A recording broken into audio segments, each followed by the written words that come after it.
মিশরে একটা দৌড় প্রতিযোগিতা হতো। ওই দৌড় প্রতিযোগিতায় আমর ইবনুল আস রাদিয়াল্লাহু তাআলার ছেলে অংশগ্রহণ করেছে, কিন্তু এক মিশরি ওই দৌড় প্রতিযোগিতায় চ্যাম্পিয়ন হয়ে গেছে। রানার্স আপ হয়েছে আমর ইবনুল আসের ছেলে।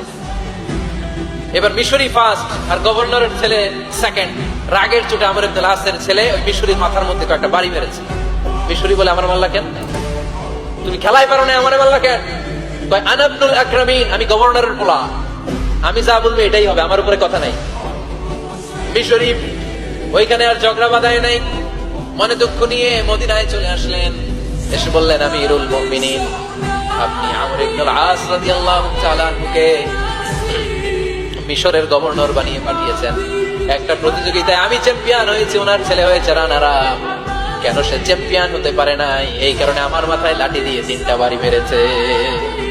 বিচারটা দিছে কার দরবারে? কথা বুঝেন নাই বোধহয়? ওমর ফারুকের দরবারে। ওমর ফারুক বললেন, তাই আগামী বছরের অমুক তারিখ আমি সব গভর্নরদেরকে ডেকে হিসাব নেই, তো ওই দিন তুই থাকবি, পারবি না? মিশরে বলে, পারবো মানে অবশ্যই পারবো। ওই দিন 7 রাজ্য থেকে 7 গভর্নর হাজির, গভর্নরদের ছেলেরাও হাজির, মিশরীয় হাজির। 7 গভর্নরের কাছ থেকে 7 এলাকার খোঁজ খবর নেওয়ার পরে ওমরে ফারুক বললেন, আইনাল মিসরি, মিশরি লোকটা কই, এদিকে আয়। মিশরি সামনে আসার পরে বলল, আমর ইবনুল আস, তুমি মিশরের গভর্নর, তোমার ছেলে সহ তুমি আসো।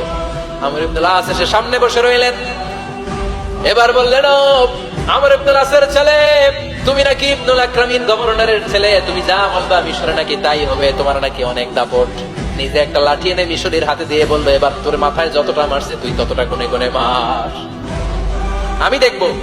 আমর ইবনুল আস দেখবে, আমর ইবনুল আসের ছেলেরে তুই এখানে মার।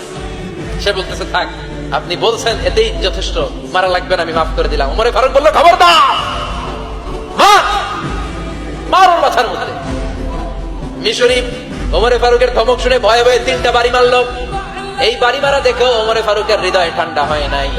লজ্জায় আমর ইবনুল আস, বয়স হয়ে গিয়েছে, সাহাবা, মাথা তখন টাক, মাথায় চুল নাই, লজ্জায় মাথাটা হেট হয়ে মাথাটা নিচু করে রেখেছে। এবার রাগের চোটে ওমরে ফারুক বললেন, এবার আমর ইবনুল আসের টাক মাথার মধ্যে একটা মার। কেন ছেলেকে শিক্ষা দিতে পারে নাই? ইয়া আমর ইবনুল আস, মাতা জাআলতুমুন নাস আবিদা, তোমরা কখন মিশরীদেরকে নিজেদের দাস বানায় নিলা? ওয়াকাদ ওয়ালাদাতুম উম্মুহুম আহরারা, আর ওদের মায়েরা তো ওদেরকে স্বাধীন সন্তান হিসেবে প্রসব করেছে।